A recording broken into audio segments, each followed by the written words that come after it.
Hello, I'm Dr. Balthazar. Totally real doctor with a totally legit MDOGG, you see. The MCU's Cinco de Fezo has thrown a spotlight on the problem of multiverses that I'm going to diagnose here.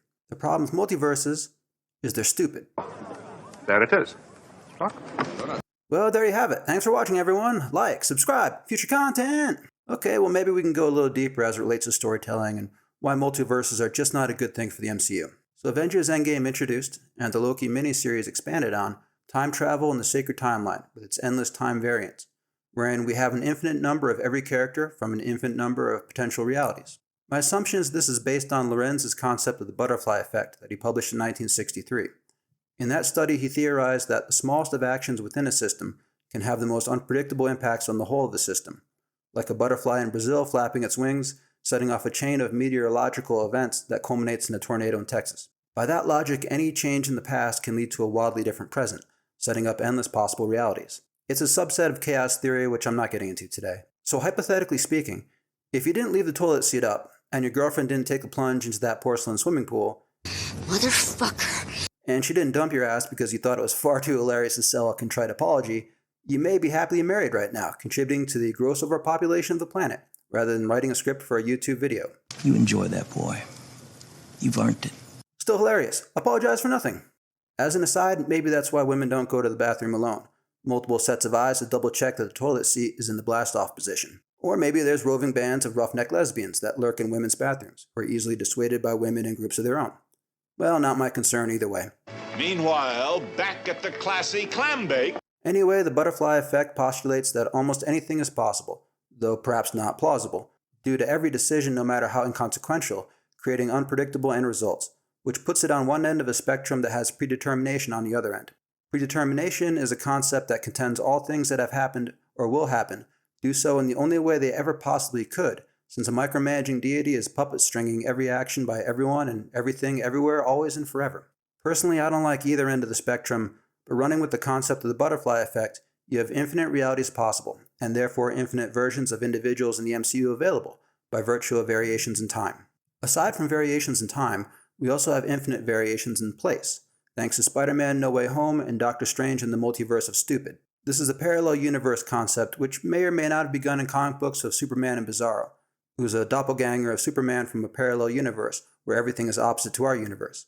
It's a concept that was later expanded in DC Comics into endless parallel universes that allowed writers to do whatever the fuck and call it Earth 2 or Earth 3 or something, so you could have endless versions of the same characters doing endlessly different things without readers wondering how any of this can be possible.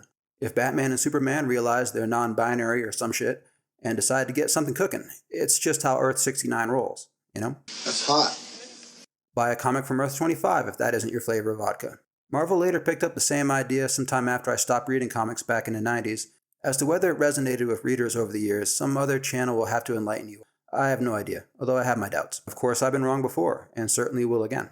Anyway, the MCU films also grabbed onto the concept to give themselves endless options for their characters. So if you kill someone off and decide to bring them back on a whim, you can do that. Wait, what? So running with the parallel universes concept, you have infinite realities possible, and therefore infinite versions of individuals in the MCU available, by virtue of variations in place. And aside from the endless variations of everyone by virtue of time and place, you also have endless possibilities in space.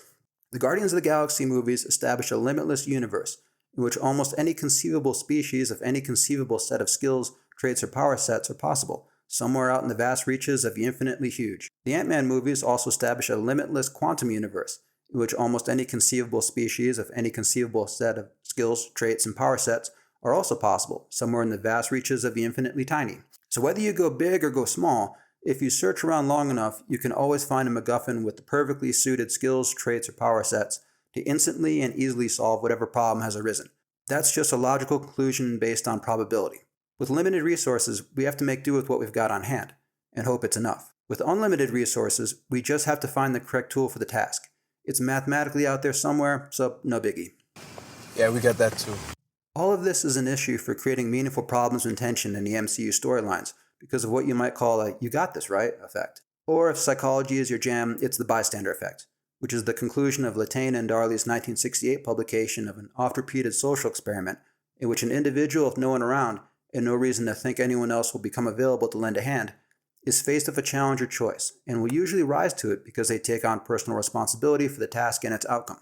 Meanwhile, a group of people will be exposed to the same challenge or choice, and the responsibility sort of dissipates between the group members to the point where everyone just waits for someone else to take an action so they won't have to. The inclination is to say, "You got this, right?" and be a bystander rather than a direct participant whose actions may have consequences for good or ill. My favorite version of the experiment is a person in an alley who calls out for help. When someone walking alone hears it, they look in the alley, almost every time. When two people hear the call for help, they don't look in the alley. They look at each other. You got this, right? My challenge to you is to not do this. Okay, yeah, I get that taking lead can be scary, but you can handle whatever drops out of left field on an otherwise ordinary Tuesday. Trust me, you really can. It is you who got this. Anyway, the problem then is with an infinite pool of superpowered individuals to draw from across infinite variations in time, place, and space. If our main protagonist can't solve whatever problem is in front of them, the laws of probability guarantee someone out there can. Why should we expect them to save the day, or care if it looks like they won't? They can always step back into a bystander role and let someone else take the lead. If Loki isn't up to the task of whatever Loki Season 2 ends up being about, well, maybe Alligator Loki can handle it. If not Alligator Loki, well, we have a trillion other Lokis who can put a foot to the scratch line. Eventually, one of them will sort it out. With this being the case in the MCU, the best they can do is create endless ticking clocks that allow them to say yes. With enough time to find the right person with the right power set to resolve this conflict, everything would be fine. But there just isn't enough time to locate that person. The clock is ticking. In a universe that allows for time travel, the clock is ticking. Wait a minute. I got all the time I want. I got a time machine. Or you can take the approach Secret Wars did and have the protagonist say, "No, I want to solve this problem without anyone else's help. Because reasons, baby. Reasons." Wait, what? In Loki Season 2's first episode, the people producing the show proved they possessed the technical ability to create ticking clocks that evoke the correct emotions of tension, anticipation, nervousness, and exasperation. But how many times can you go to the well and still draw water with that trick? Well, I guess we'll find out. Unless they find a way to make a universe that has expanded beyond the boundaries of the imaginable somehow small again, I think this is kind of where we're at. Can't say I'd actually prescribe movies with time travel or parallel universes, since they just aren't my thing.